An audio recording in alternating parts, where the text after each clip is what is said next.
Renungan Pagi, Agama yang Bersinar oleh Ellen G. White, 29 Maret 2023. Mari kita berdoa.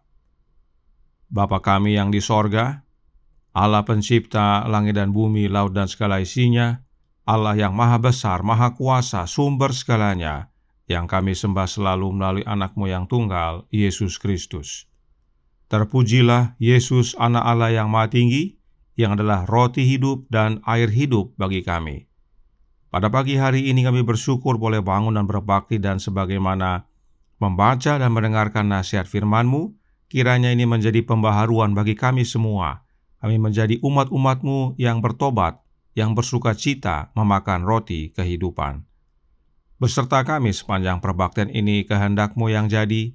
Ampun kami akan dosa dan salah, karena kami berdoa hanya dalam nama anak Allah yang tunggal, Yesus Kristus, yang adalah Tuhan dan Juru Selamat kami. Amin. Renungan hari ini akan dibacakan oleh Saudari Valentina Silalahi. Kepada Saudari Velin, kami persilahkan. Terima kasih. Selamat pagi saya ucapkan untuk kita semua. Judul bacaan renungan kita pada pagi hari ini, mereka yang baru bertobat bersukacita memakan roti kehidupan. Ayat temanya, dengan bertekun dan dengan sehati mereka berkumpul tiap-tiap hari dalam bait Allah. Mereka memecahkan roti di rumah masing-masing secara bergilir dan makan bersama-sama dengan gembira dan dengan tulus hati. Kisah Para Rasul 2 ayat 46. Makan memiliki banyak hubungannya dengan agama.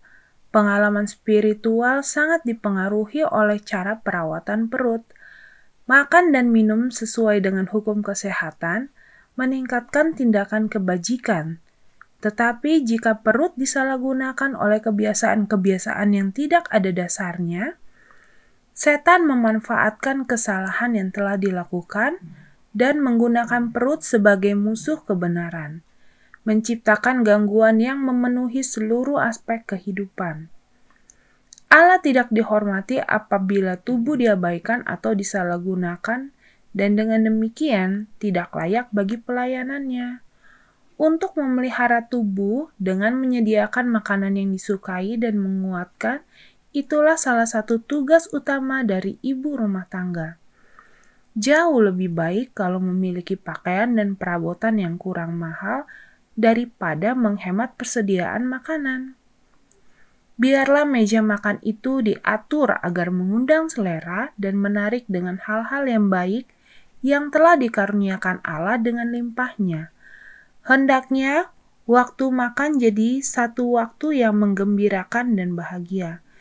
Sementara menikmati pemberian Allah, marilah kita menyambutnya dengan ucapan syukur kepada pemberi itu.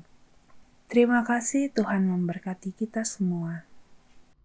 Terima kasih atas penata layanan Saudari Velin. Tuhan Yesus memberkati. Selamat pagi saudaraku dalam Tuhan. Renungan hari ini berkata, makan memiliki banyak hubungannya dengan agama. Sebab jika salah makan, maka pengalaman kerohanian kita akan terganggu. Roh Nubuat berkata dalam manuskrip 86 tahun 1901 paragraf 24. Tetapi jika makanan yang salah dimakan, jika lambung disalahgunakan oleh kebiasaan yang tidak memiliki dasar dalam alam, kuasa untuk memahami dilemahkan. Hal-hal kudus tidak dihargai. Semangat kerohanian berkurang. Ketenangan pikiran hilang. Mengambil keuntungan dari kesalahan yang telah dilakukan, setan menggunakan perut sebagai musuh kebenaran, menciptakan gangguan yang melibatkan keseluruhan diri. Pengalaman kerohanian sangat dipengaruhi oleh bagaimana cara perut dirawat. Dan salah satu contoh yang Nyonya White gunakan adalah makan pada hari Sabat. Dikatakan dalam artikel yang sama dalam paragraf 25 yang berbunyi, makan pada hari Sabat dengan jumlah makanan yang sama yang dimakan pada hari kerja sama sekali tidak pada tempatnya. Sabat adalah hari yang ditetapkan untuk penyembahan Allah dan karenanya kita harus berhati-hati sehubungan dengan menu kita. Perut yang tersumbat berarti otak tersumbat. Jumlah makanan yang dimakan terlalu banyak pada hari Sabat menyebabkan pikiran menjadi tumpul dan bodoh, tidak mampu menghargai hal-hal rohani. Inilah salah satu hubungan makanan dengan agama, khususnya kerohanian, karena makanan jasmani mempunyai pengaruh besar kepada makanan rohani. Makan itu penting, bahkan renungan hari ini berkata dalam Agama yang Bersinar, halaman 98 paragraf 2. Untuk memelihara tubuh dengan menyediakan makanan yang disukai dan menguatkan, itulah salah satu tugas utama dari ibu rumah tangga. Bahkan dikatakan, lebih baik menghemat untuk pakaian dan perabot daripada menghemat persediaan makanan. Sebab makan memang penting, karena kita makan untuk hidup. Namun, manuskrip 86 tahun 1901 paragraf 27 melanjutkan, Tuhan telah menginstruksikan saya untuk memberikan kesaksian tegas agar tidak membuat makanan menjadi berhala. Inilah yang membuat masalah dalam kehidupan kerohanian kita. Meski makan penting dan untuk hidup, tapi perlu pengendalian diri. Jangan jadikan makanan menjadi berhala. Karena ada erat hubungannya antara makan dengan kerohanian.